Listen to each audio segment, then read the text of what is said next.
Okie dokie. So hopefully this works. If not, as I was telling Rich before, this will be a great conversation to look back on in the future. Just remember for ourselves. It'll be for ourselves. And internal your own personal archive. Yeah. Yeah, Right. yeah.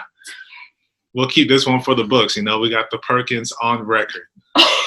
Whenever we're in need, we know we can go back to this file right here. Right. Okay. So I want to welcome everybody to the HOTC podcast. We have our very, very special friends, Richard and Janika Perkins, on with us today. Yes, they live in this huge estate far, far away, so we can only get them by Zoom. We're trying to get to their level, so baby steps for us.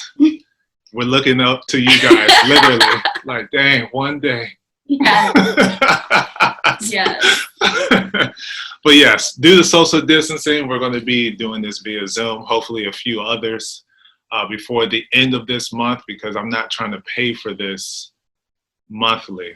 $14.99 is expensive, you guys. It's very expensive. So yeah, I'm Flo, this is Q, and we're going to hop right on into this episode.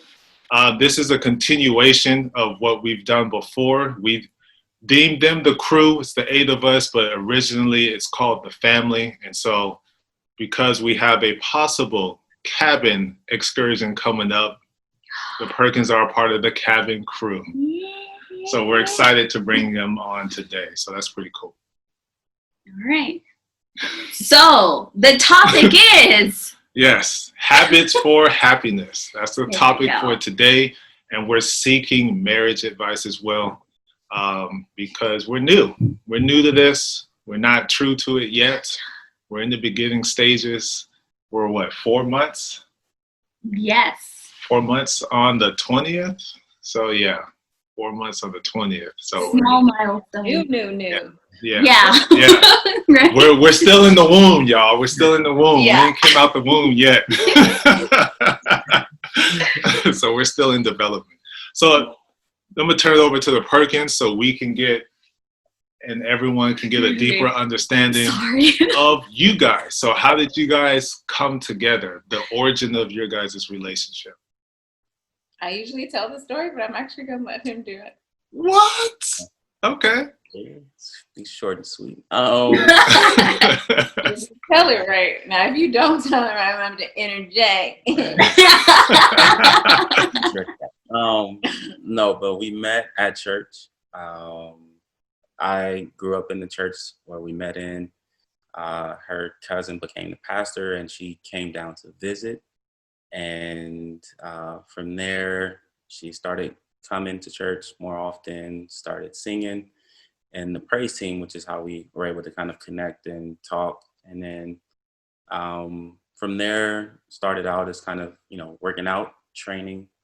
And then from there, just kind of led into relationship, which led into our marriage. Okay, cool. He asked my cousin about me.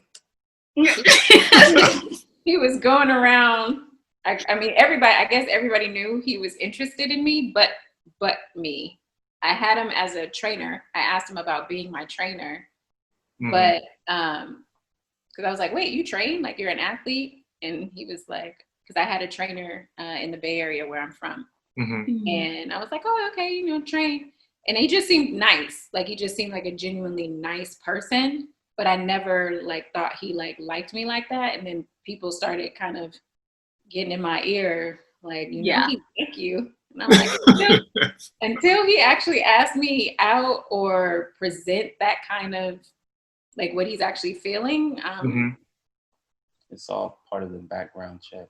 It's all part of the background check. Wow. Wow. You didn't just see Richard, hulking it out. You couldn't just assume. You got the rock soldiers going on, Assume what? The soldiers of God, literally. Oh, wow. No, assume what, though? What did you say? Assume? Oh, that he was a fitness trainer. I mean, he looked like an athlete. Oh. Yeah. Oh. Well, I knew he was I'm saying I think I knew he played football at this point. Uh-huh. But I didn't know that he trained. Okay. Gotcha. So Yeah, I guess there is a difference between right. the two. You don't just because you physically fit don't necessarily mean you know how to train somebody else to, especially a female. That's true. Very, very true. Very different. So spiritually, you guys first saw each other. And then the next thing was from a health perspective, physically, you guys developed your relationship through that time? Like through fitness training? And So, yeah, well, like becoming like friends. Like I said, Mm-hmm. I didn't know he liked me like that. I didn't necessarily see him in that way. At that point, it was just like, oh, he's really nice. Right.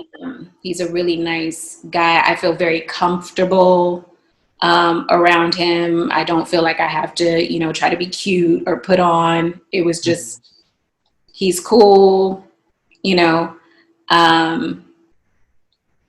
And then he, like, I did, you know, I did peep the smile. I was like, okay. Okay. Well, you know. The smile is nice. His teeth look very white and clean.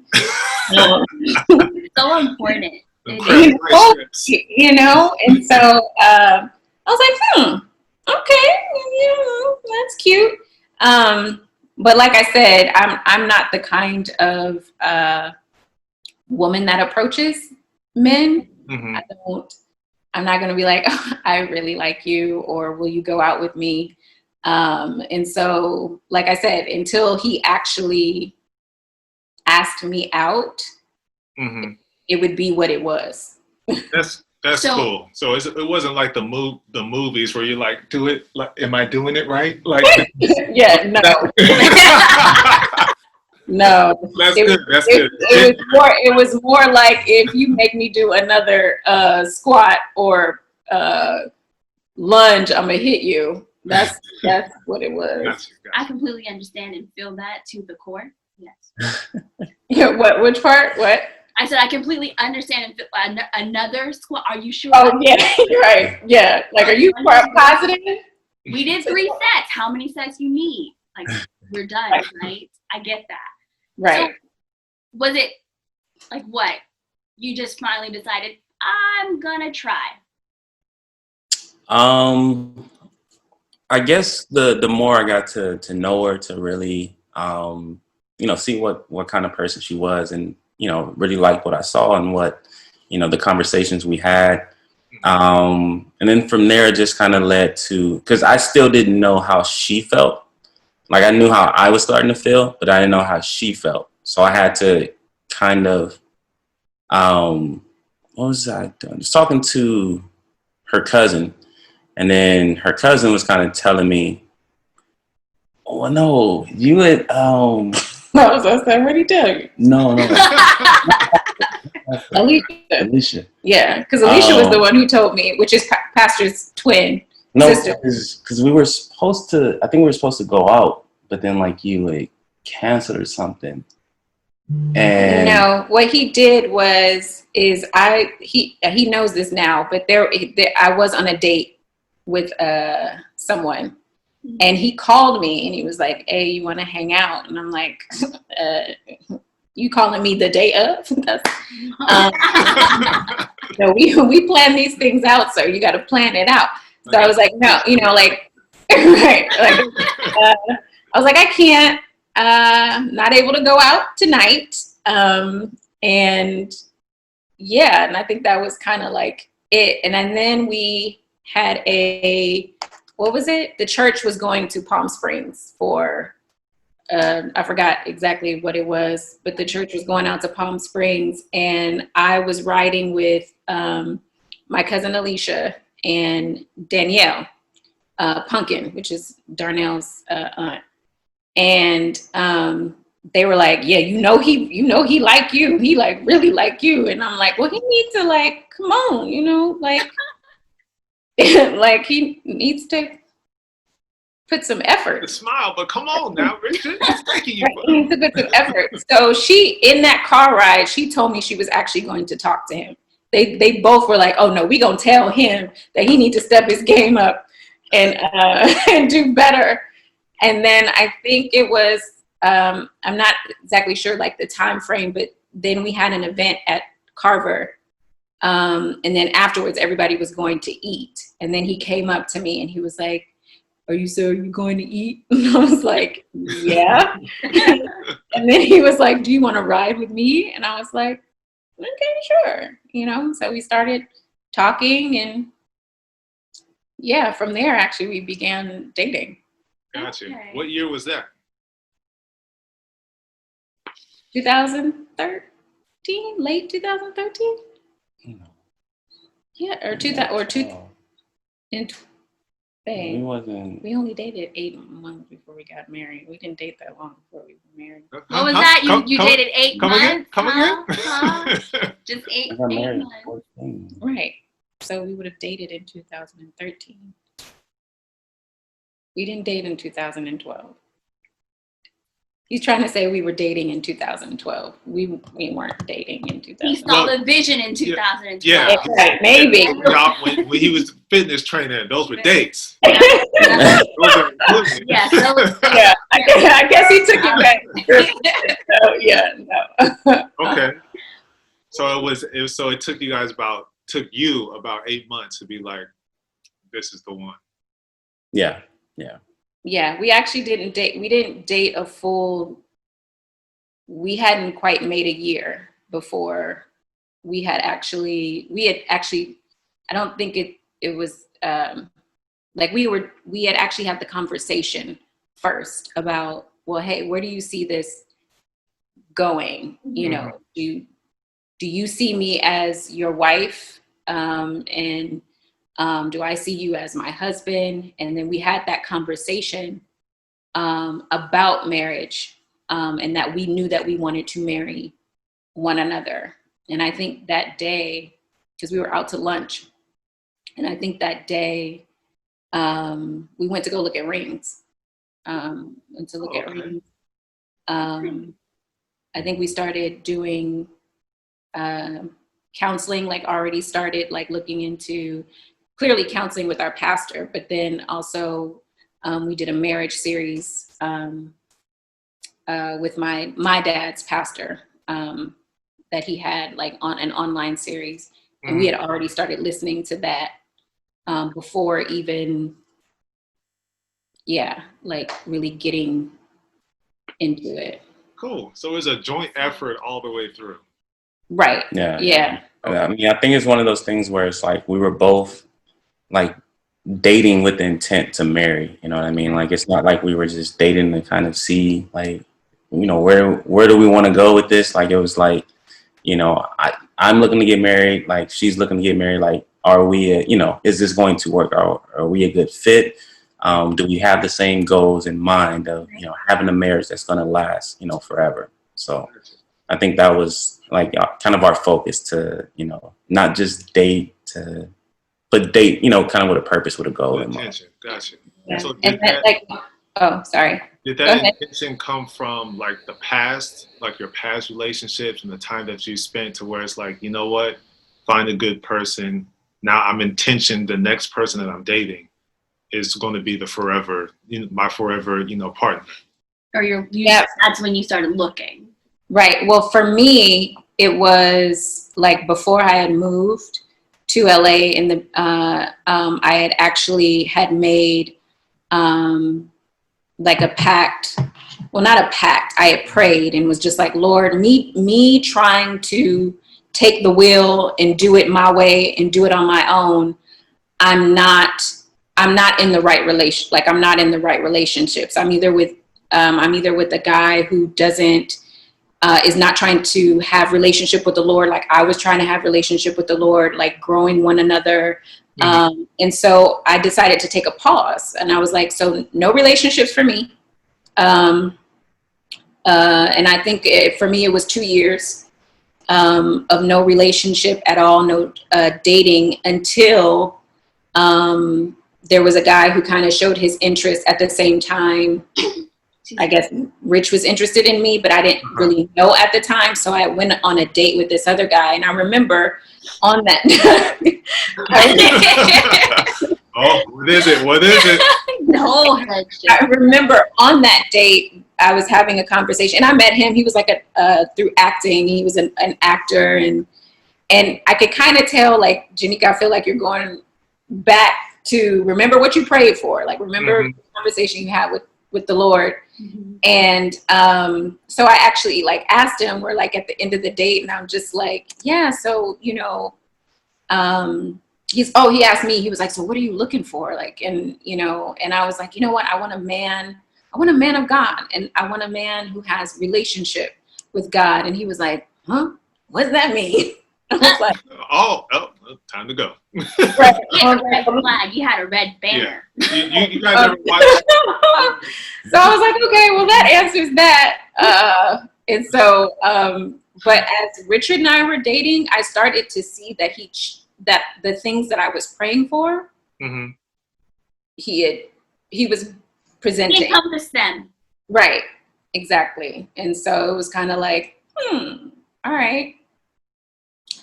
Yeah. Lord, what you think? Okay. So And he like, what you mean what I think? I said them before you with intention. yeah. Now, Richard, all that I put you through has prepared you for this. Get it together. Speak now. Right. Yeah, no, for me, it wasn't. Yeah, it wasn't my past or anything like that. It was just that was kind of always been the goal, like marriage. Like that's what I grew up in, and that's what I wanted. You know, just finding the right person to, you know, take the journey with was the thing I was looking for. Cool. Well, that's good to hear. So you guys have been married for how long now? It'll be 6 years next month. 6 years next month. Congratulations. Okay. Congrats. Thank you. Man, we ain't hit 6 months yet. We almost there. We almost there. It'll go by like that. It'll just because I feel like Okay. For sure. So getting onto the topic about, you know, habits for happiness, right? Creating those happiness for yourself jointly together ultimately rewards a happy marriage. So my question is, how have you guys overcome certain challenges or obstacles that you guys have faced? Because for us, it's a blending family, right? That's what the HOTC is all about. But even when marriages, there's still a blend happening. So how did you guys, you know, overcome some of those obstacles of whether it be I'm a strong, independent Black woman, I got this, or it says, nah, I'm the man of this house. So whatever I say, go, or is it whatever we decide is how we move forward? So how did you guys overcome, you know, those different personalities and mentalities? I think, I mean, it was definitely a work in progress. It was steps. It wasn't kind of like this thing of just like, oh, now we've got it. You know, I had always, you know, worked. And so I was working when we married. And so for us, the money thing was probably the more prominent thing in the sense of when I got my check, I would spend it how, you know, I wanted to, because that's what I was used to doing. Right. And just, you know, whatever I would have, you know, my packages sent to work and all that and, you know, doing stuff like that. And then I honestly think if I was going to try to condense this answer, because it kind of is the answer for a lot of the things that we wound up experiencing in our marriage, was going to the Word, going back to the Word, and what does the Word say? What does the Word say about our roles? And not saying that immediately reading that information, I was like, oh, boom, I got it. Now I've changed and I got it all under control. And right. No, it was steps. It was like, okay, this is what the Lord says. Lord, help me to be this kind of wife. So it was steps. It went from, okay, now we're going to have to talk about money. I'm not going to spend unless he knows that I'm spending. That didn't always happen, but it was an effort where of trying to do that, and Gotcha. us being on like one accord that way. Okay. So there were instances where Richard will come to the apartment and he'll see 50 packages and you'd be like, "Oh, I forgot to tell you." By the way, Splash and Nova was having a sale. Right. So Yeah, or I would leave him in the car. I would have him in my car, and then he would like drive the car and be like, "It's packages in the back." Yeah, oh, that's right. yeah. We had to have those conversations about Mhm. about roles, because it's interesting because watching my grandparents' marriage, they were married for 62 years. Mhm. Even though my parents, had divorced, I was still brought up in that environment of seeing my grandparents in the strong marriage that they had. Mhm. And growing up in the church, I still had very traditional roles. Like it wasn't like, oh, he is not going to know about my money. It's my money. Like I never was Yeah. in that mindset. It was like, oh, okay, this is what the Lord says. I'm willing to, Working on do my best to work at it, and Yeah, because it's nothing you've ever done before, right? You've never Right. had to practice that and create the habit of inclusion. exactly. Yeah. Okay, that makes sense. What about you, Richard? Is that pretty much it? Was more of the money side, or were there other things, Oh, there other were. challenges you guys had to overcome? I mean, there are other things we had to overcome, but definitely, like she said, like it's the word that kind of changed, like both of us. And then, like I say, it wasn't a direct effect to where we just read it and got it, but it's things that she would say something or mention something, and just sometimes like if I didn't want to hear it or if I didn't think like it would work or it's right, then I just kind of blow it off. You know what I mean? But then it's like once you see it in the word, if you believe the word, like if you see it in there, then it means something different. You know what I mean? And it has a different meaning towards you. And so that's what kind of really helps change things.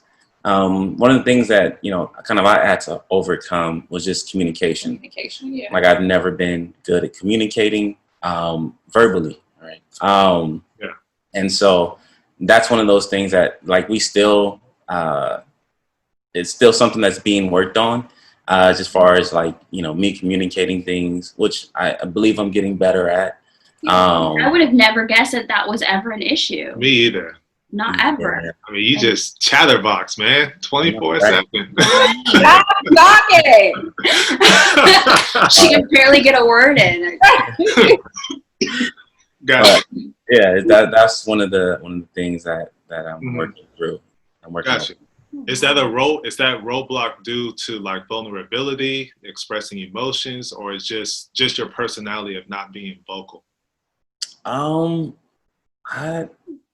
don't know. Like it's not. I mean, it is my personality. I do observe a lot, but I don't think it's anything like vulnerable. Like I've never been like hurt from talking or anything like that, or been put in a position like that to where I don't.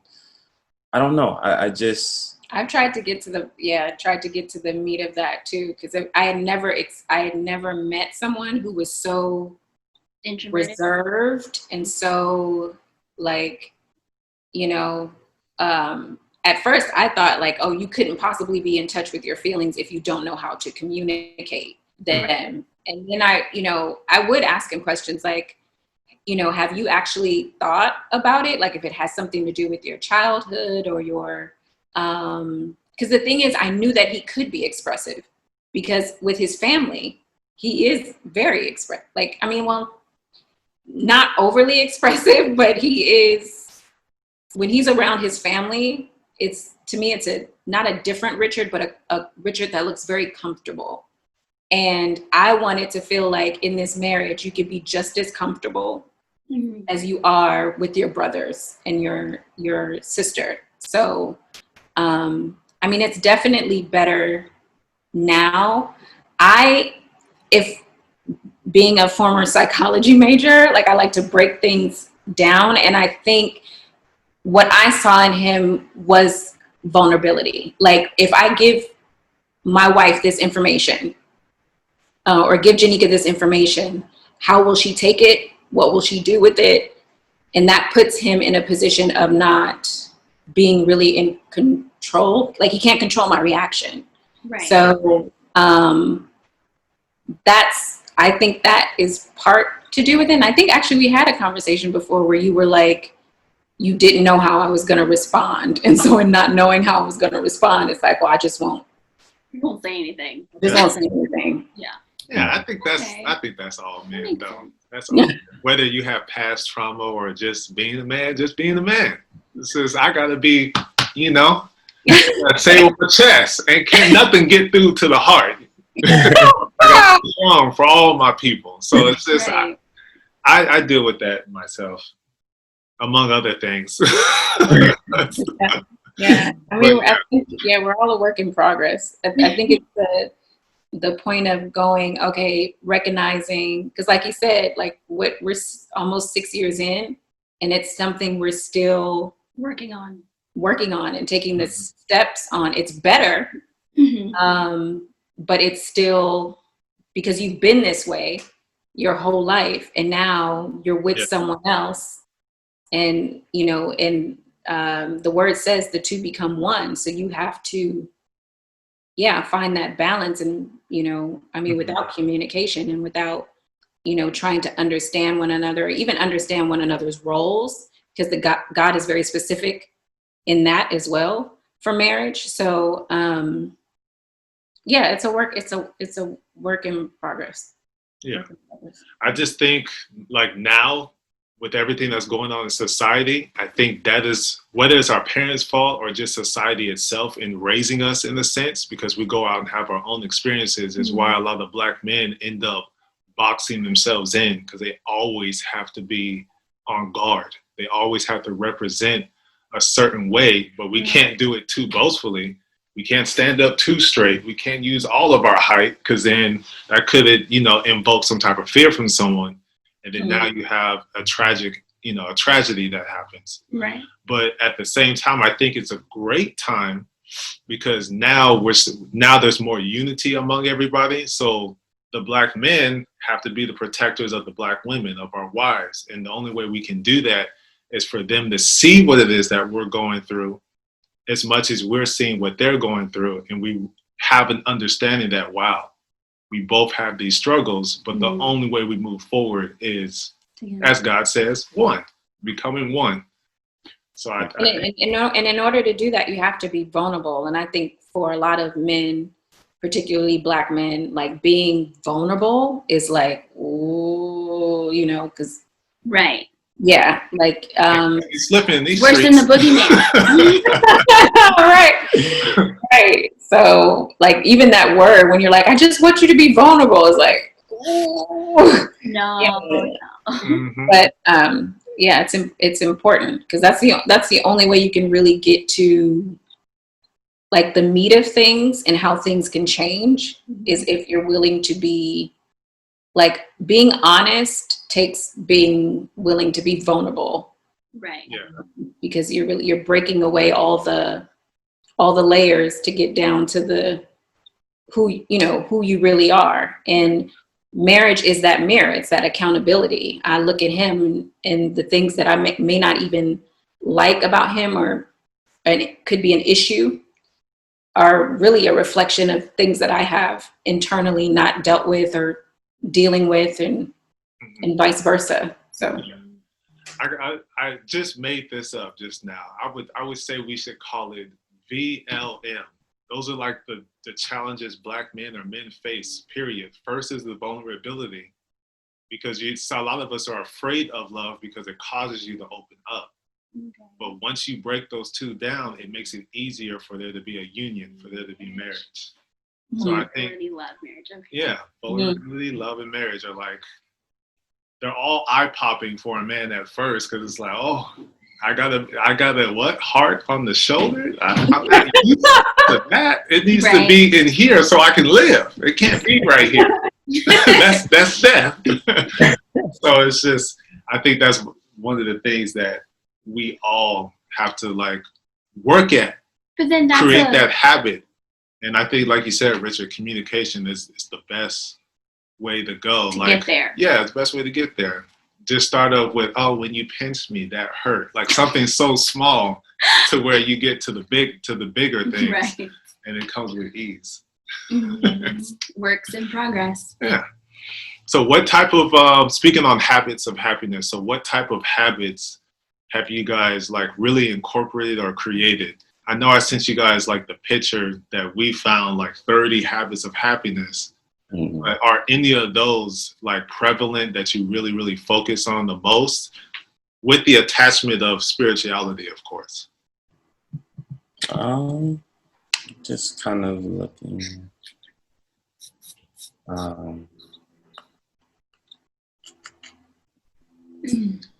Excuse me. I'm not a professional, so hopefully I can like throw this in post on the screen so everyone can see what it This is is that what we're looking at what all we're looking collectively at right now. I would definitely 11 forgive easily, and that actually ties in spiritually, because you really do have to it's like what are you holding a grudge for? Like this is my partner in life, and if I really think that what he's doing is intentional. And I had to work through this because there was a point in like when we first got married where I got really sick. I don't know what was going on. And I was like, you're not here for me. Just like that, right? Big eyes and everything. All of it, all the emotion, all the dramatics. I was like, get out. You clearly don't know how to love me because you are not feeling my pain. And I mean, we had, I can't feel menstrual cycle, babe. God didn't give it to me. What do you want me to do? yeah, we had to work through that. I think we started like another marriage series to get past that. It was like, I think what we learned in that marriage series was your not arguments, but your disagreements should always be about bringing about a resolution. It should not be disagree just to disagree. Like, this is how I feel, so take it. But to actually disagree, if you're going to disagree or you're not seeing eye to eye, no matter what, it should be about resolution. And you can't resolve without forgiveness. Like, I can't be like, especially like I said, since I know it wasn't intentional. He wasn't intentionally trying not to be there for me. Mm-hmm. He thought he was being there for me by, working and making sure, because I wasn't able to work at the time. So forgive easily for sure. Humility. You got to be humble in marriage. There's no egos. There's no I. No egos. Yeah. No. Hey, I'm just saying that to help myself to remember. Okay. But I'm the person to be like, thinking about it. Yeah, we a team, but there's a me in there though. Yeah. My life matters too. Yeah. But I think again, I resonate with Richard on that, because it's like, what do you mean? I'm in the house, I'm working, I'm paying bills. I'm bringing home the bread, the meat, the veggies. I got it all. Desserts too. I'm here. So it's like it's got to go far beyond that to an emotional connection. So. Yeah, we I think that's literally where, just had that conversation. So that's why he's like, yeah. But it's important to have those conversations. Like, you got to have those conversations. You got to start peeling back the layers. Yeah, I think that's where that communication comes in. You know what I mean? Just to communicate, to find out, like, it's like I have to not do what I think is being for her or being there for her or the way that I think I should be meeting her needs, but to communicate with her to see how she believes I should be meeting her needs. Because if I'm doing just what I think, like, she may not receive any of it. You know what I mean? And this, look, all my efforts are like wasted because it's not the way that she wants me to be there for her, but it's figuring out, communicating like what she, how she wants me to be there for her, and then doing that instead of doing just what I think it should be done. Gotcha. Yeah, we actually learned a lot about that, like with, I think the second marriage series that we listened to, and he actually talked about the book Love Languages. And so, which was kind of like, I mean, you think about it now and you're like, oh, that makes total sense. But at the time it was like, what? Like, yeah, exactly. my language of love is different. I just thought we all was, We're all in love. Right. We love, but it's different. How I receive love and how he receives love is different, and it's understanding that and being okay with going, oh, that's not what I would like, but it's what you like. So, okay, Which is the key, because that number 16 says by keeping an open mind.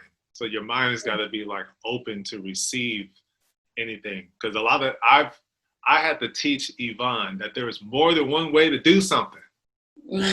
But then it's like, she's like, is that what you said now? No, what you mean? I normally say, remember that.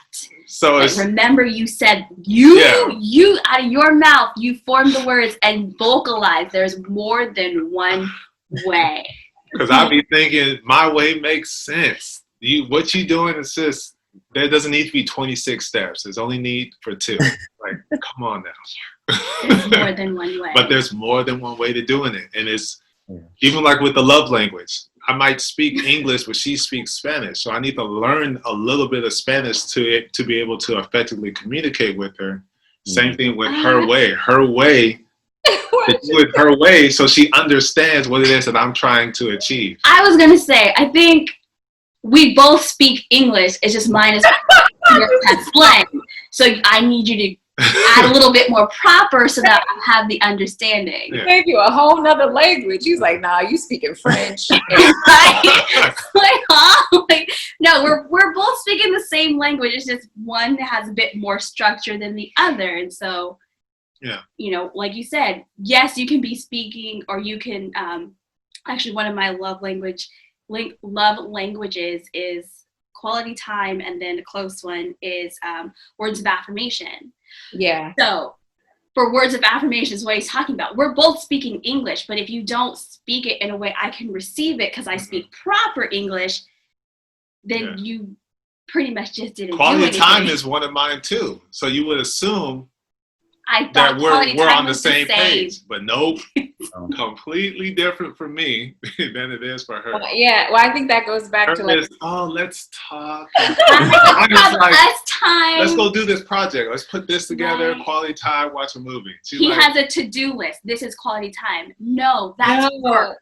Yeah, that's work. Yeah, being paid. I mean, Jesus was a carpenter. He went out there to work. That's quality time right there. So he also broke bread. You got to know when to just. Yeah. So I'm learning how to break that quality time. There's 2 different types. Right. Yeah. No, for sure. One person's idea of what, because we're all raised differently. We all have different experiences. Mm-hmm. Even how the Lord may have wired my mind is different than how he wired Richard's. And so the way Richard thinks is completely different. Although we may come together on some things, it's just our experiences are different. And so it makes us different. It makes us react differently. It makes us think differently, which is why I had to learn too. I remember getting this book called The Power of a Praying Wife to really go to my daddy about his son. Because I don't be knowing, sometimes I don't be knowing what to do. It's like, okay. Lord, and I'm sure the same for him. Like, Lord, I need you to do this thing because I'm not equipped. I'm not equipped. You are, because you created him. You know him better than I do. So Right.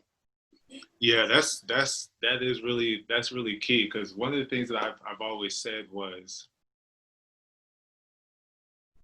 I believe that she is equipped to deal with me in all aspects of life. It's just she hasn't practiced or utilized that tool yet. Like, she didn't know that it was already there. Because if God brought us together, then all that we've gone through individually has prepared us for whatever it is that may come out of my whatever may come out of my mouth.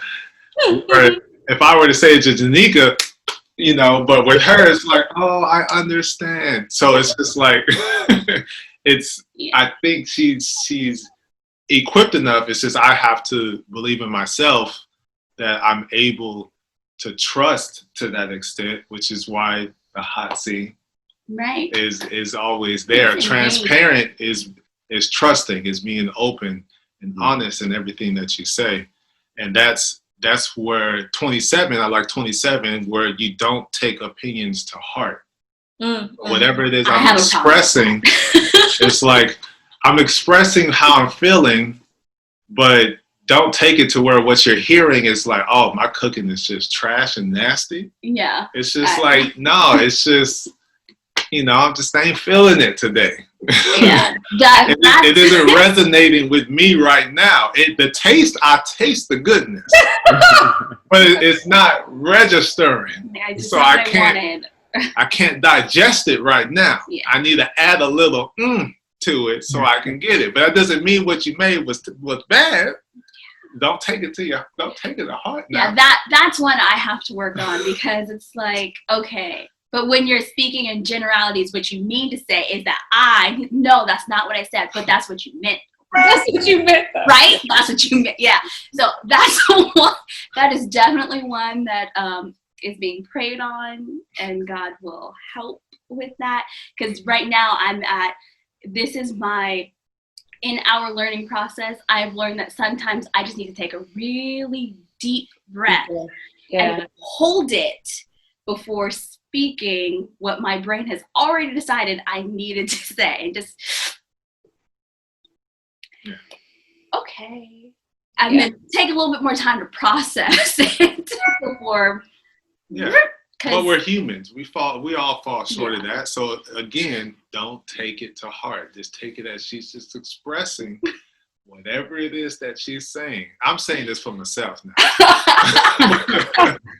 just let that marinate. Let it sizzle in my spirit, and then okay, all right. I think it goes back to what I was saying earlier about intention. Like, do you really think your spouse is intentionally trying to hurt you? And if you answer that question, if you chose this person, I would hope that you wouldn't choose a person who would intentionally, try to hurt you. So it's going beyond that feeling of, oh no, wait, what'd you just say? And then like, okay. And then, really, and knowing when to let things go, because I think that's something I had to learn, because I'm ready to pop off too. I'm a very defensive, walls up. What does that mean? What are you trying to say? And just being able to kind of take a moment and, like you said, not take everything so personally, because I've chosen you. I love you. So like number 7 say, you got to be patient. You got to. Oh, patience is huge. That's something I do. I admit I do not do patience well. I'm better. Else that's being preyed on. Yeah, work in progress, girl. We are work in progress. Yeah, that's what I was gonna say. It like really stuck out to me. Just being patient. Like, we have to understand that like marriage is a journey. You know what I mean? It's not a sprint. But it's a journey. Like, we have to be patient with one another as we are both becoming one. Like, it doesn't say like you are one, it's become. Yeah. So it's a journey that, you have to be patient with the other person on. And I think I even missed that even though we all understand English, we all know how to read, but there are certain words that should stick out more than others. And the whole become is a progression. That's something that has to happen on a continuous basis. Because I'm just like, you should be able to read my mind by now. Like, I should be able to say the and it, and you already know the rest of the words. You know what I'm trying to say. So many things that could be in between there. So yeah, patience is key. I really like this list because going through our marriage counseling, a lot of it is in here. As far as speaking well of each other, showing the gratitude, thinking positive. I really like it. Listen to understand. Right. Yeah. Requires action. You're not just, oh yeah, I hear what she's saying. Yeah. And sleep in the middle of the conversation. Like really paying attention to what's going on and what's happening. Yeah. Yeah, for sure. Yeah, there's a lot of good things on this list. Even the showing gratitude, I realized it was something that I wasn't doing enough of just letting him know how much I appreciated, him. Because, sometimes when you're trying to work through things, guilty. Those are the things that you're focusing on, the work through stuff and not the, why you love this person. And so being able to, show that more. Yeah, that's something I have to work on too, as well. Express, because I'd be so focused on everything that I'm doing, the stuff we're trying to achieve, that I forget that I'm able to come home to somebody. The things I don't have to worry about are taken care of. So showing that appreciation, and even on your spiritual journey, like every day you wake up, you just like, oh, I'll deal with it tomorrow. But then I don't actively be like, oh, thank you God for waking me up this morning. Because I'm already thinking about the cabin. I'm already thinking about all these trips in 2023. And it's like, God, like, what? Who said you was going to even be there? Show me some love. Yeah. Yeah. Show me that you care, that you appreciate it. And I think it's good because 28 is probably is it 28? Yeah, 28 is probably my favorite. Select friends that lift you up. Yeah. So that's why I have I don't know. I just got automatically drawn to you guys, to everybody that's in the family, everyone in the cabin crew, in the crew, because it's like, I never thought on a personal level, I would ever have friends, like genuine friends. Growing up, it's always been like an issue with really connecting with people. Like I connect with the females all day long. My history would tell that is so. But actually having like a brotherhood and it lasts. Like I said, connections. I didn't say relationships. I didn't say relationships. Connection is temporary. A relationship is continual. So I never thought that would happen. So it's just like, these people are like legit cool. You opened my eyes to marriage. Richard, you were there at that conversation with Darnell. So the things that you guys said while I was having a connection, brought me back to like, oh, yeah, this is not only the girl that you've always liked, but you're at this position for a purpose and a reason, because God has opened that door for you. He's prepared you all these years for this time. Why are you fooling around? Pastor said the same thing. Right. Don't miss the blessing. Don't miss the blessing. Yeah. Pastor's like, that girl like you. Matter of fact, she love you. I'm like, what? No, she don't. Okay. What are you talking about? Not even, no. She ain't never told me that. That ain't so. And then it just so happened like 2 weeks or 3 weeks after that drive with Pastor, she said it. And I was like, oh, wait a minute. I ain't ready. Hold on now. Should be. And so, yeah. And so God had to work. He had to work in me. And so that's what led to my conversation, telling her like, yeah, I got some connections I need to power down. Because it's just like, I'm telling her more, and she hasn't ran away.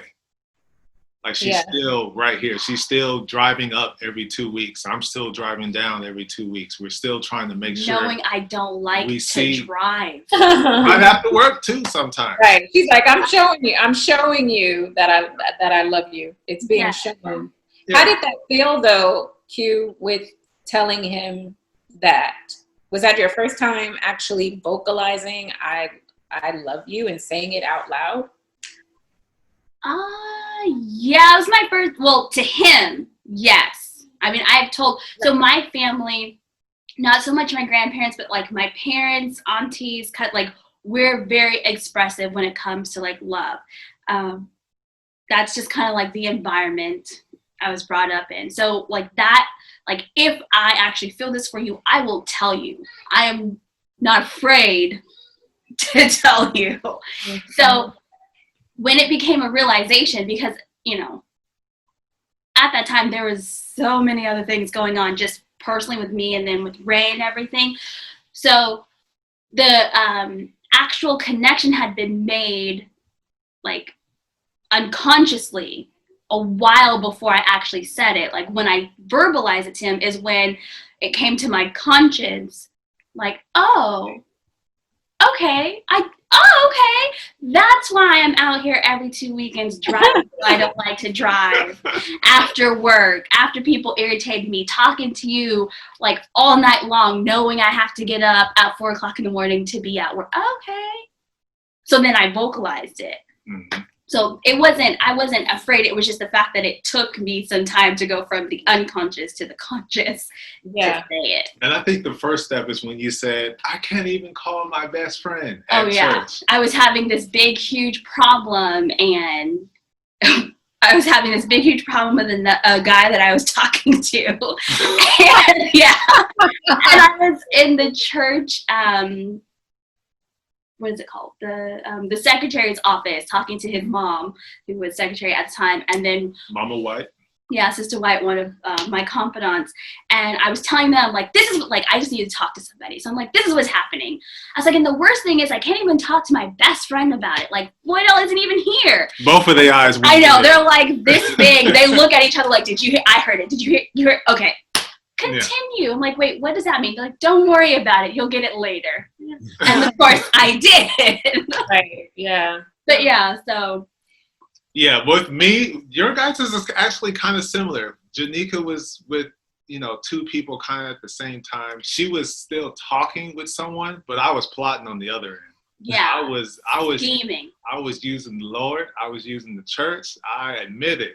I was like, she needs to be a secretary attached to the trustee board, so we can do this right here.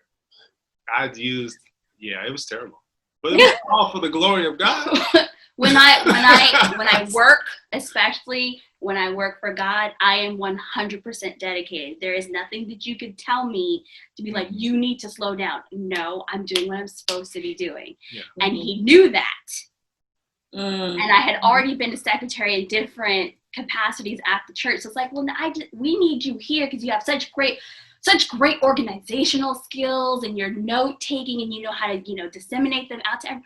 You're connected to the youth, so they can see you, and you can connect and pass on right information to further lead the church. He knew all the strings. All the words. All the words. Then when she has issues with her dude, I'll be giving her good, sound advice. That at the time seemed unbiased. Like it was good. Like it was really good advice, but it's slightly, led in my favor. Right. Yeah, got it. So, scheming, like I said, scheming. I have a problem with playing chess. I really do. I use it in life, literally. It's a terrible thing, but I don't know. It's me and chess have a real connection to where I always get what I want.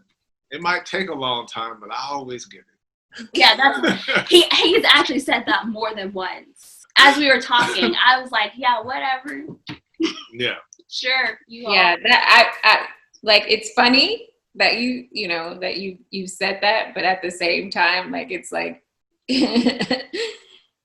chill on that, because, well, as what I mean by that is having the thought pattern of life being a game that you have to play, especially with your spouse. Mm-hmm. You know, because if you're right, yeah, well, no, that's good. That's good, because if you're seeing it that way, what you can wind up doing is seeing your wife, your spouse, as an opponent in the game, and that's not healthy.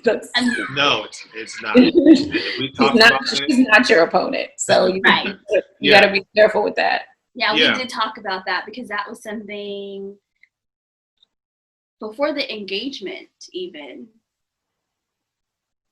Was it? No. It was like right after the engagement, because it was around the HOTC and starting all of this up. And because I was like, no, I'm not a social media person. So I was like, oh yeah, that was well before. I wanted to start that before we was even engaged. Yeah, I was like, we don't need to do that. No, I'm not on board. It's okay. Yeah. And so that's when I found out he takes, okay, well, I'm just going to do things start and moving pieces on the get board. It ready, yeah, and it's gonna happen.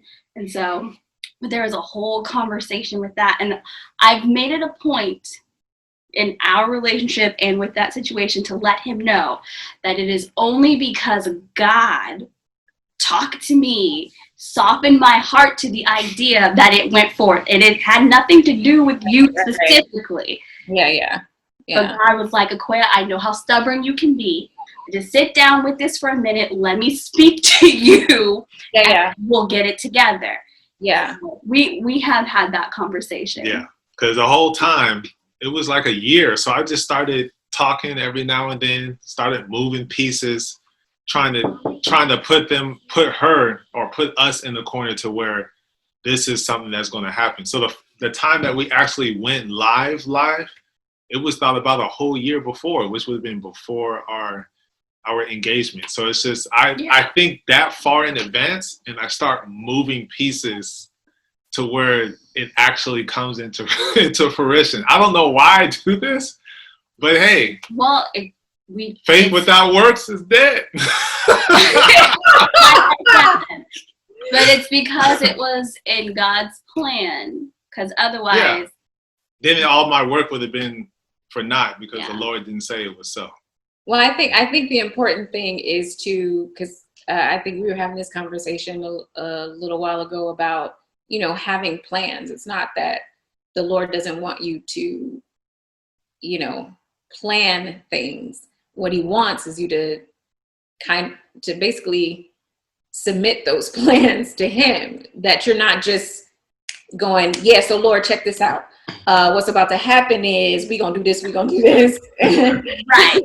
As opposed to actually being like, Lord, what do you think of this? Is this in your will? And then be willing to be patient enough to hear his response before moving. And that's a work in progress. Because at the end of the day, we are flesh fighting with the spirit every day. Mm-hmm. And I think it becomes heightened when you have another being, a person there with you, that you guys are both, just trying to, get through and make it work. Yeah. I think I'm getting better at it. Like there are moments in time and situations where I just think, lead this way, and then people will understand what it is that you're trying to say. Because we had a recent conversation with the crew, and it was asked, well, what is it that we're trying to do? What is it that you're trying to do? Or we should practice this. And so it immediately triggered in my head, all right, let's use this as an opportunity to deliver what it is that's being asked. And so let's play dumb in this scenario. Let's play smart in this scenario. Let's be devil's advocate. And then now everyone sees what it is that you're trying to portray and what you're trying to do. And I think I have to do a better job of not doing it, because that could also be misleading. Like you're trying to use and manipulate people rather than just being open and genuine. So it's a work in progress for me, because I don't want people to think that I'm lying for one. Like, oh no, you really said what you said. You really wasn't thinking. You really didn't know. I don't want that to happen. People think I'm lying or that I'm using or manipulating them in any type of way. So it's just, I've always had that type of mentality even before I even learned how to play the game chess. So it's just, I've always had that in me. And that's why my parents kind of see me as a lawyer, because I know how to use words. I'll be playing on words and like, nah, that ain't what you said. What you said was. It's like when people like to cuss and use the other word for, using number 2. It's like, oh, I'm like, where is it at? That's what you actually want to eat that? That tastes good to you? So like I do stuff like that on a grander scale, and it's just it can be so irritating. Yeah, yeah. Progress. No, I know. My dad is kind of like, my dad is an avid chess player too. My dad loves chess, and he's the same way, where he gets into like he's admitted it too. He'll get into conversations with people for the debate of it, or just to be able to say, I know more than you, but I'm gonna let you try to argue your point because I want to see what you have to say to back it up. I love that in his relationship with God, in his growth with the Lord has humbled him. Has really humbled him to, that where it's like, you don't know all that much because I know more than you. So you got to know when to chill on that. And I think Darnell is playing like a huge role in helping me like stop. It's like, no, you could have just did this, and then it would have been a whole lot easier. Well, that goes back to that circle of friends. You want people around you who will make you accountable. Like I've in my prayers about friendship, like I have 2 best friends, one that I've known since birth and one that I've known since 8 years old. And I know a lot of females, but those 2 were like they know me. And so, where was I going with this? I lost my train of thought. Your circle of friends. Like I've always said in praying about having friendships and establishing more female friendships, that I never want to have women around me who just are like, oh yeah, you cute too, girl, and oh, you great, and you great too, girl. Like, yeah, we can give each other that, but at the same, I also, when I'm wrong, tell me I'm wrong. When I'm not acting accordingly, let me know that. When I'm not being kind, hey, Janika, I don't know if you're going through something, but to be accountable, because that's what we should be doing as Christians anyway. Is holding each other accountable and making sure we're accountable to the faith that we claim to be a part of. And so, but it's important to have accountability partners other than your partner, because I'm not going to always be around him.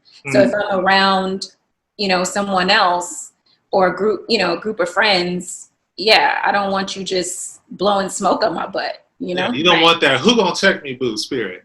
You can't check me. Oh, that's hilarious. Gotcha.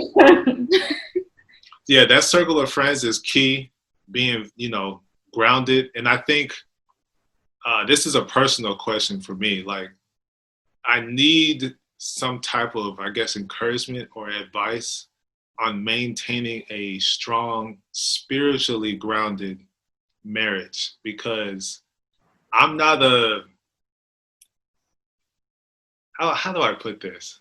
I guess you could, I would just have to be honest. I'm a fly-by Christian. Let me put it like that. When it's time for me to get into the Bible, I'll get into the Bible, and everything that I've learned before comes to the forefront of my mind. And then now I'm able to understand what's being, disseminated towards my way. But to actually walk in it like every single day, as in talk to God, pray before your food with your wife, pray with each other, study the Bible with each other. Nah, So for you, it's putting things into action. Like, okay, now I know it, but now I actually have to do it. Yeah, like for some reason, yeah, it's like a wall. Like with the kids, I know how I am. So with the kids, of course, I'm going to show them better. You guys, each one of you guys pray for breakfast, lunch, and dinner. Sometimes they want me to pray or us to pray, and then we'll pray. But beyond that, and we'll do it together and before bed. Yeah. So for her, I told her, because we just recently had a conversation. Like for me, it's like me and Richard talked about it on the man cave, and I think I said you can't throw or Darren said you can't just be throwing Jesus all up on somebody because it's too much. Mm-hmm. So you can't be throwing bricks of the Lord at them because now you done beat them up. They can't. It's like, I got a concussion. I can't take it no more. So with me, I've taken like small steps. Like I've been on pause with Wilson Financial, but there's been an entrepreneur's courage, which I bring in the Bible or certain experiences to uplift people who are self-employed, people who are entrepreneurs, to find encouragement and strength in God. We have the Sundays hymn. So we do those things. And for me, those are like, I'm doing enough. That's a good intro, because if we go beyond that, I'm going to get tired. And that's just too much. Too many bricks. I haven't built up the strength yet. So I need some help. Because it irritates her. She 100%. And I'm to the fullest level of irritation. I mean, I'm 5'1", so there's really not a lot of space anyways. But it's like, when we had the conversation, I told them I don't count Entrepreneur's Courage and a Sunday's hymn because we are not in the Word together to strengthen our relationship and just to learn about God. We are in the Bible so that we can talk to other people about the Bible, which is not bad, but it's not the same. We're learning each other's interpretations of the given scripture or scripture. No, I get what Q's saying. I'll let Rich go more in depth with this and really answer, give you that, because I think it's important for it to come from a man. But to just piggyback real quick off of what Q was saying, because it's exactly what I was thinking as you were talking, which is, and you might not like this answer, but you have to be careful with wanting to present to the world, hey, look, when you're not really in your home doing what you need to do, because it actually can come off inauthentic. It can come off like you're doing this to do this as opposed to really taking the time. I'll say it this way. What can happen is you can find yourself studying to be able to give to people, but you're not studying for yourself. You're not studying to show yourself approved. You're studying because, I gotta present this on Sunday because this is what we do, but not really taking it in and digesting it for yourself. Mm-hmm. And the thing is that now you are in a marriage, so you are head of household. You are accountable for everyone in that house. And so your spiritual walk, your spiritual relationship with God has to be, you got to put that effort to make that work, because it's God's order. It's God's order. So if you're not where you need to be, everything else under can kind of crumble. And she could be doing the best that she can. Well, I want you to pray, and not saying that those things are not taken into account. Because scripture says the prayers of a wife can really shift the dynamic. But the thing is, you have to want that for yourself. You have to want it for your house. You said, you tell your children, but they have to see it, because we all know how children are. Just because you tell me something, it don't mean squat if you're not doing it. Right. Show me what that looks like. And I think maybe too, just taking it outside of oh, well, we got to pray before we eat. We got to pray at night. We got to pray in the morning. And maybe think of it more as, you know what? I just need to start having more conversations with my Father.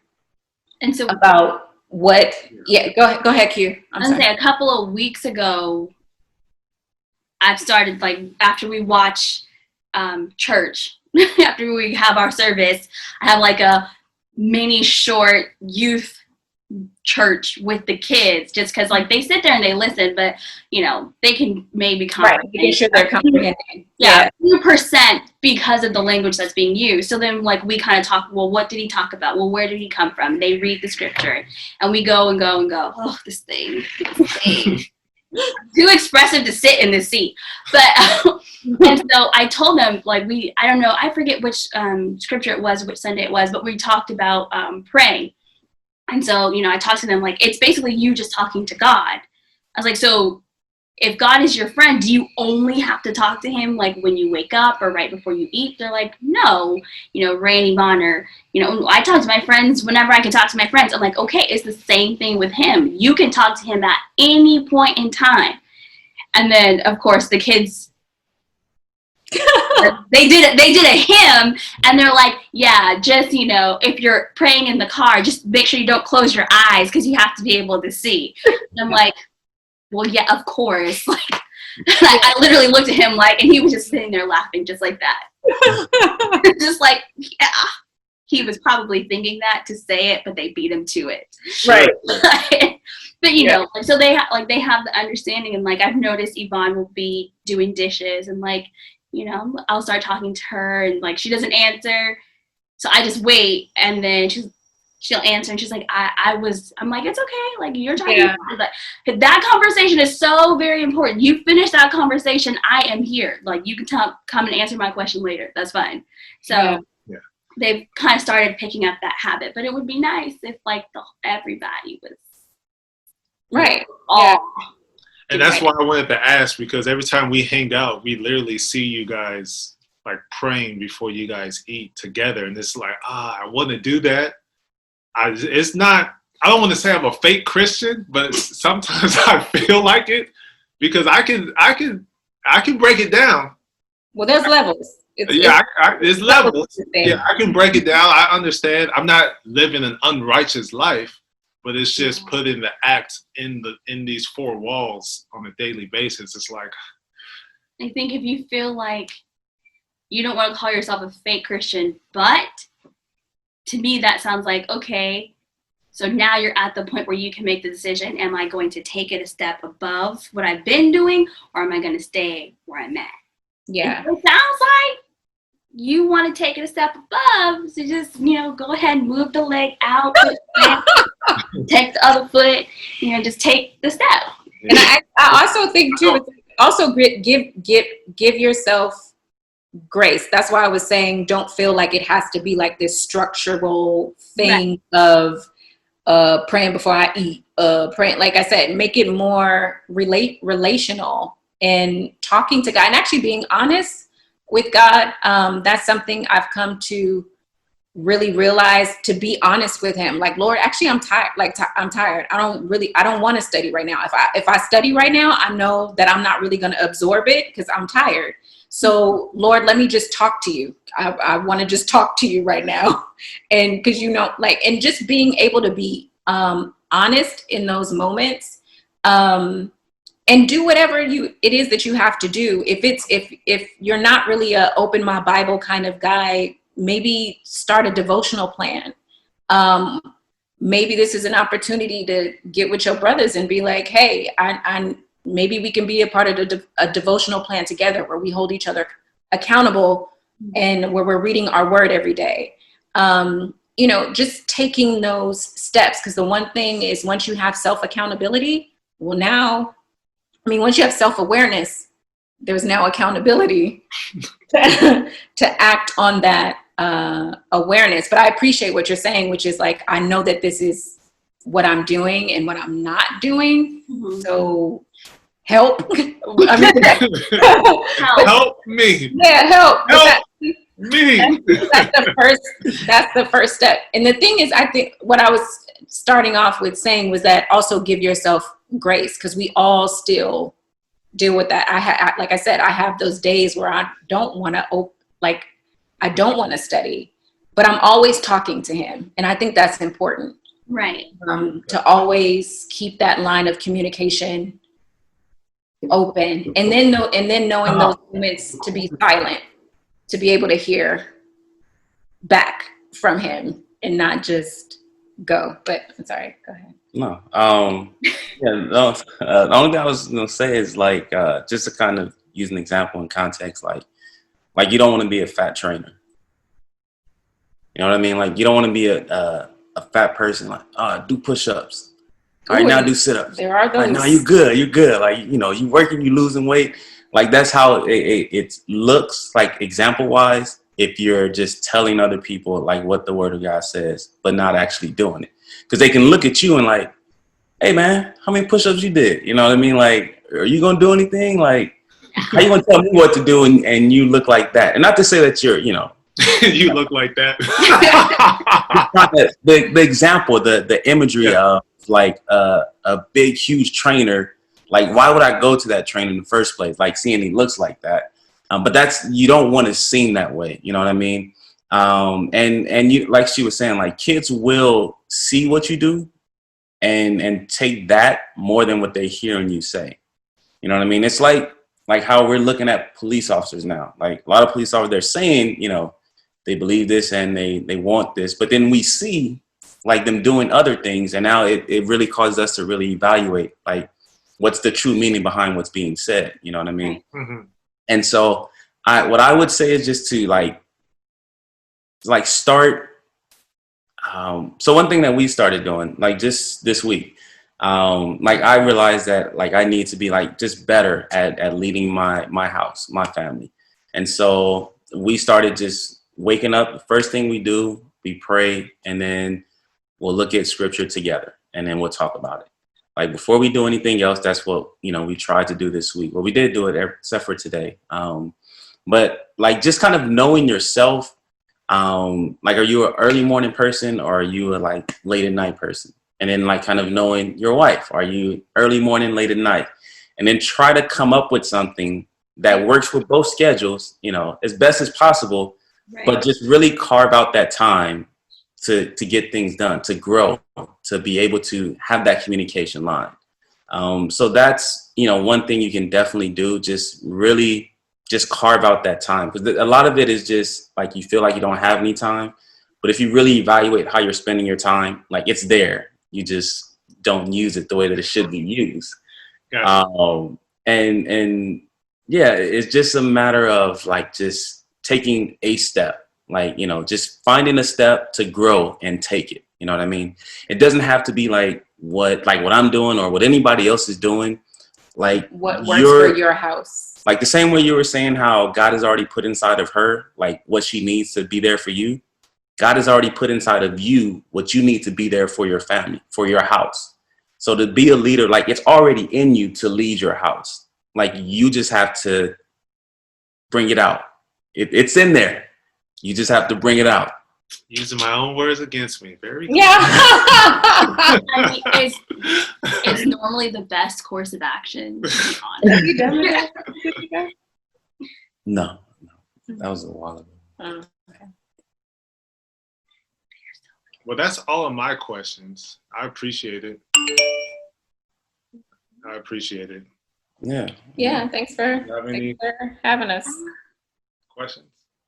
I don't. I mean, I talk with my group of ladies pretty often. So. I have tried to talk, but we don't talk.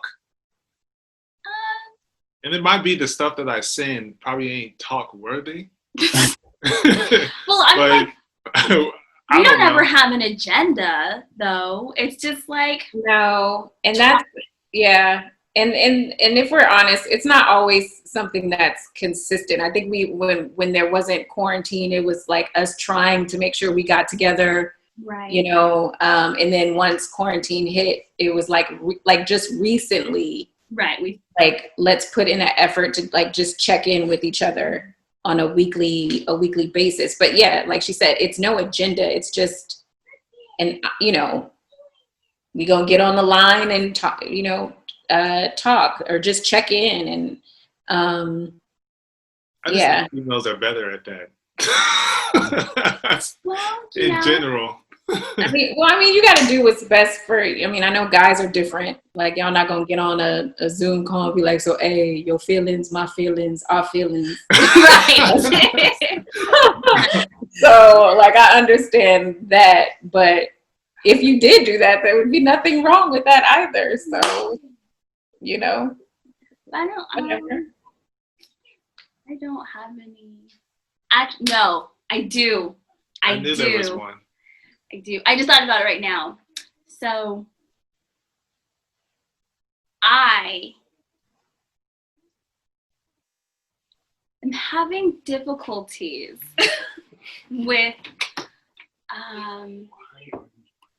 I talked to Pastor Manuel about this too when we were doing our premarital counseling, and you know, just trying to understand like the roles, and like even though I've read through his binder and I've read in the Bible, like in my mind, it's still hard for me to understand the head of the household and things disseminate. Because like even when you said like, you know, if you're not doing and showing, like, then all those under you, so like everybody else in the house, like it'll kind of like crumble. And I'm sitting here like, no, I got this. But I know in my mind, like, shut up, Aquia.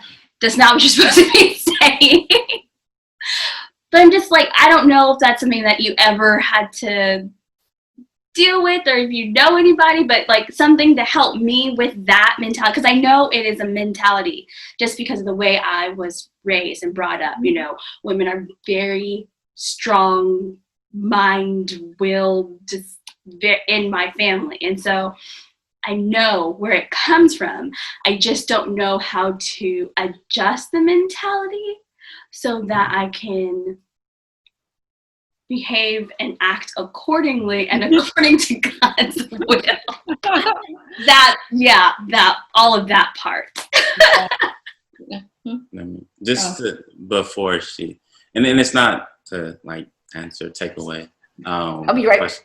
But it's just that as you were talking, I was just thinking, like it's not that you have to like change necessarily like who you are.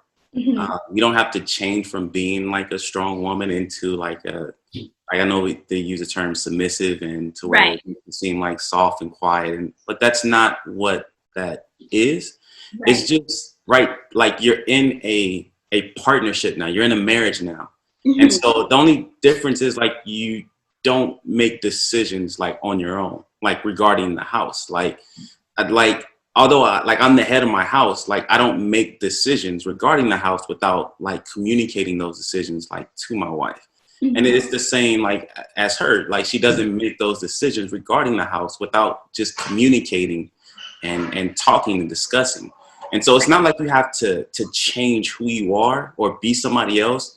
Because if we look at like, you know, the disciples in the Bible and we look at like Peter was a really boastful, outspoken person. And when he came around God, like God didn't change him and tell Peter like, nah, Peter, you can't talk anymore. Like, you know, it's to be quiet. Like he knew he would be outspoken for the Lord. Right. Like, you know, the way you are can be used like in your marriage, in your household for Christ. You know what I mean? So it's not like you have to change who you are. It's just that dynamic of now, like you just have somebody else to communicate with, to make decisions with. That's all I was going to say. Okay. Yeah, that's actually really good. When I meant about like everything else crumbles is that you're in a household that's not on one accord. That's what I meant.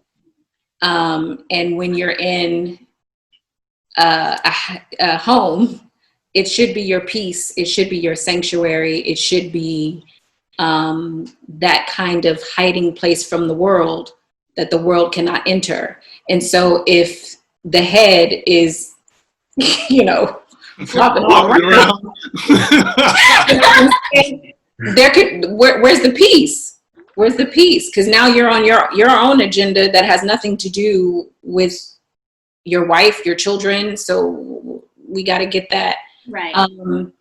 And yeah, to what he said, God has never been a God who's been like, you are not who you are anymore because you are in a marriage. He created you. He knows who you are. He knows your strengths. He knows your personality. And you choosing that partner and God being a part of that process and your choice of that partner, he knows what that partner can bring out in you. And he also knows what that partner can quiet in you. That may be like, ooh, you know, bring that down, child. Right. And so do that today. And so he knows that. And so it's just about us being aware of that. Now, the thing is that, again, there still isn't order. And so the thing about being submissive is basically saying that when it comes to a decision that maybe I don't necessarily 100% agree with, if it is not taking me out of or putting me in a place of being in opposition to God, it's just like a decision of, I don't know, what's an example? I don't know, something about the household. And I may feel like, I don't know, I think we should do it like this. I've told him, I presented it to him, but he decides, no, this is the way we're going to go. Well, I have to trust him because I'm putting my faith in his relationship with the Lord and what the Lord has guided him and told him to do. So in those cases, you have to know when to just to submit, to just go, okay, the Lord told you. We just had a situation where I was like, no, I need to know, we need to do this like this. We got to go. We got to do this. Right. And he was like, actually, the Lord told me we need to wait this thing out. And I was like, ooh. And I was about to get upset. I was about to get upset. And then I had to walk away, like literally just walked away to another room. And the Holy Spirit was just like, this is not one of those times. The Lord told him this. Mm-hmm. I need you to follow. And so I had to go back in the room and be like, okay, so you're saying the Lord gave you this direction? That's what we'll do. Okay. So based on what Richard was saying, that he always includes you when it comes to things for the house, but in making any type of, decisions, but ultimately he makes the decision with your input. So based on what you're saying, it sounds like the root word of submission is compromise. And the root word is actually not part of the word. I was trying to be philosophical, and now you done told everybody. I couldn't help it. I was trying to be deep. No, but that's what it sounds like, because there's inclusion from both parts, and so the man has the decision or has made a decision, but it's like, oh, let me check with my wife. She puts her. I think also a good husband who is really getting direction from God, because God knows how important and vital we are, and the way we see things as well. Yeah, y'all the helpmate. Right. Exactly. A beautiful story to read in the Bible is the story of Abigail with David. And she saved a household because of how she handled the situation, and and David as a king was able to like listen to her and be like, oh, okay, because he clearly knew that it was God operating within her. And so that's what it should be. I should be able to see God operating in him and him seeing God operating in me. Like, I'm not going to tell you nothing that's going to because as women, we are also like you guys are heads of this household, but we're the keepers of the gate. You know what I mean? Like I protect this space. So if we had children, I would be, protection of our children and what comes in and out. And so there's things that I can see that he may not sometimes be able to see or understand. And sometimes it's just him hearing me out. Not necessarily that you have to do exactly what I say, right. But even like with situations with like at work, he'll tell me something that's going on. And I'm just like, okay, just be mindful, be aware, because someone could be, have a certain agenda. And so just be careful. Mm-hmm. And he knows that's coming from a place of me watching out for my husband. Right. And so, yeah, so he doesn't, it should, yeah, like I get what you're saying about like it's a compromise, but it's more so if anything because you're not going to always agree on everything. And guess what? God knows that too, because God knows it's two individuals becoming and coming together. So you're not going to always be eye to eye, but someone has to relent. Someone has to be able to, and actually if it's I said it's all the way around, because right. as the man, like we're submitting to God, you know what I mean? Like, although we may make the decision, like our decision, if it's not based on God, like it falls on us, and that's a lot of pressure, you know what I mean? That's a lot to deal with. And so we have to make sure that we're in constant communication with God to know how to make that right decision. And so the reason I wouldn't say it's a compromise is because when God tells us, like, it's not a compromise. It's not God says this, but I think this. Let's find something in the middle. Like, ultimately, what should win is what God is saying to me. You know what I mean? So that's why. And my submission is trusting that what he has heard from God is what it is. I'm not going to go, are you sure? Although I did do that. I did do that. Because we being honest, we being truthful. I was like, I had to double check. I was like, you sure that's what God told you to do? Because I just want to be clear that you're right. Saying that you've gotten this direction from the Lord. And when he said yes, I gotta.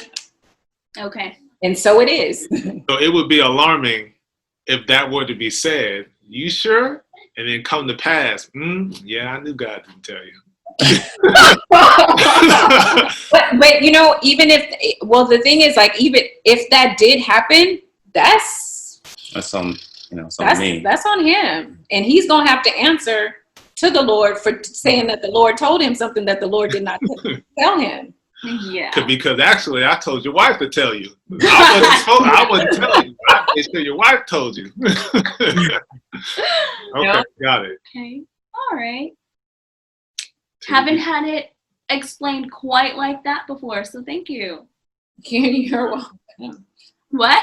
I said, you're welcome. I hope it helps. I think just so you know, like, I think all women go through, I mean, some are on a different level than others, mm-hmm. where it's like, oh no, you can't tell me nothing. Like, no. But I think all women, when you hear that, like, submissive, girl, what you, I mean, I've heard women be like, no, take that out. I'm not saying that. That's not going to be a part of my vows. No, I know women who have been like, we got to take that out. Like, I'm not saying that. I'm not being a part of that. But it's not like you're being submissive and he's not. Right. He has to be. He's just as much as accountable because he has to be submissive under the Lord. So it wasn't so much the word; it was the how to portray it, like the action of. Like, I didn't know because, like I said, our household, if my grandma said, then that's what it is.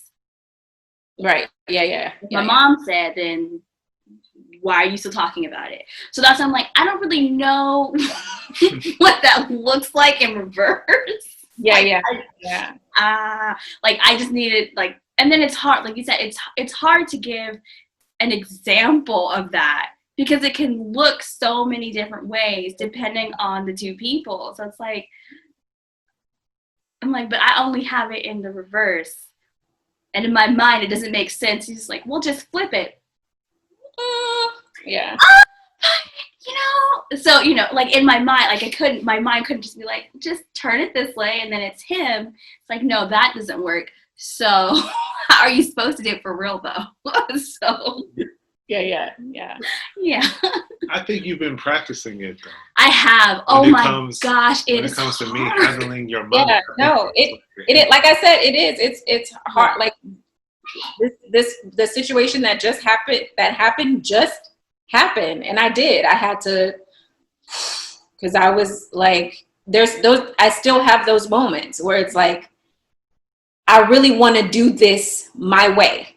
Like, I want to do this the way that I think it should go. But when he hit me with the Lord told me this, I've been praying on it, and this is what the Lord told me. And I'm like, well, okay, Why, Lord?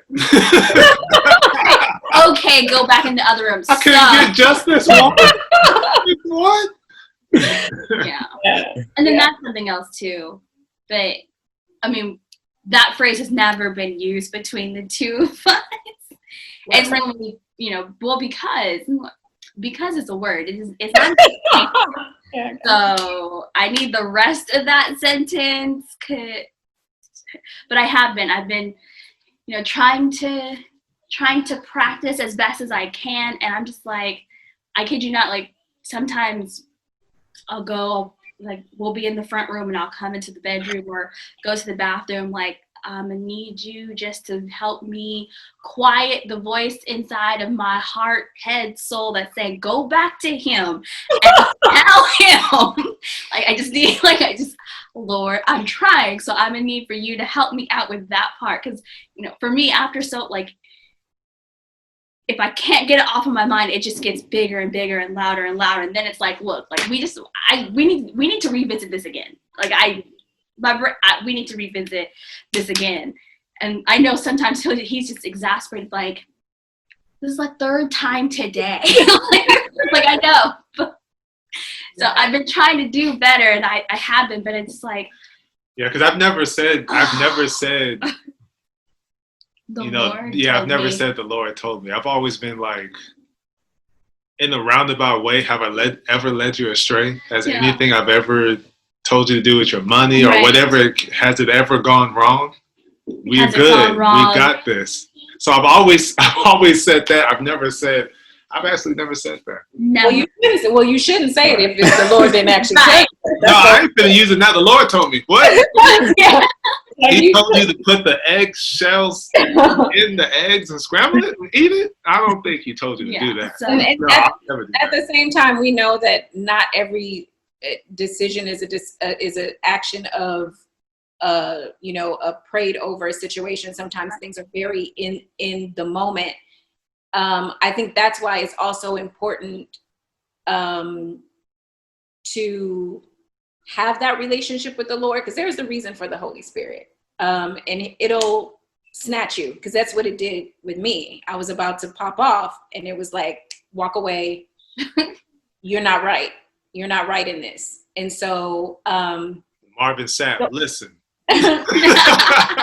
Right. So if you're going to say something, what I'm hoping is that the Holy Spirit has enough hold on you to go, to really steer you right. Like, are you saying this? Are you trying to get her to do something because you just want to do it?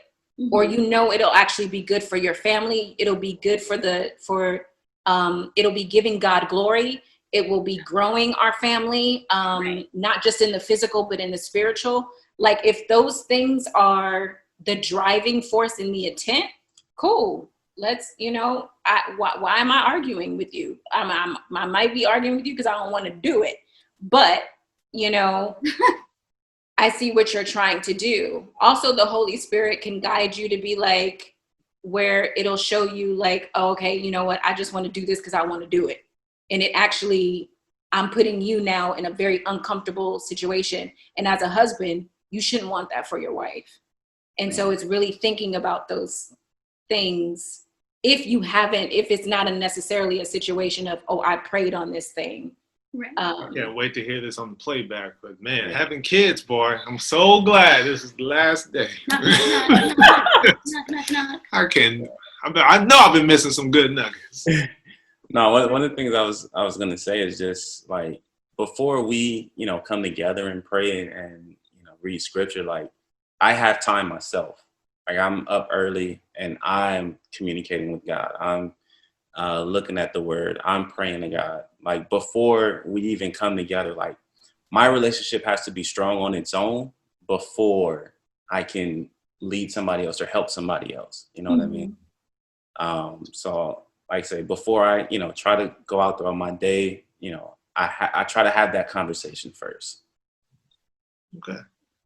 Yeah. Good thing to practice. Yes. Habits for happiness, happy marriage, strong relationships with the Lord. I appreciate all the advice that you guys have given. As do I. It is really, I didn't have no trouble digesting it. So, it's some of them faces, he was like,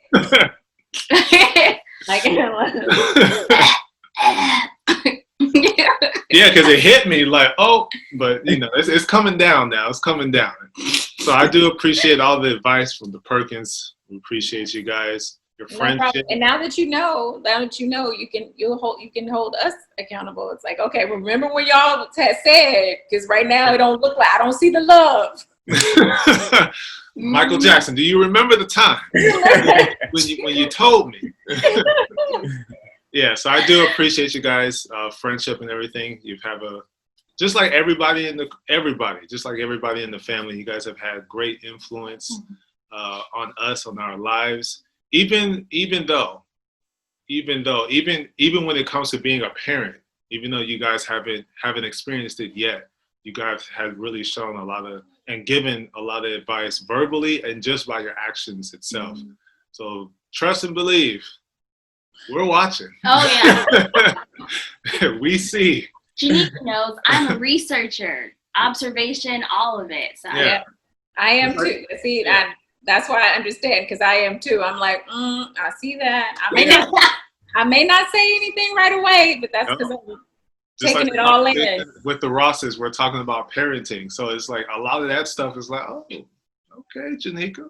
Never thought about that one. Right. Let's apply today. And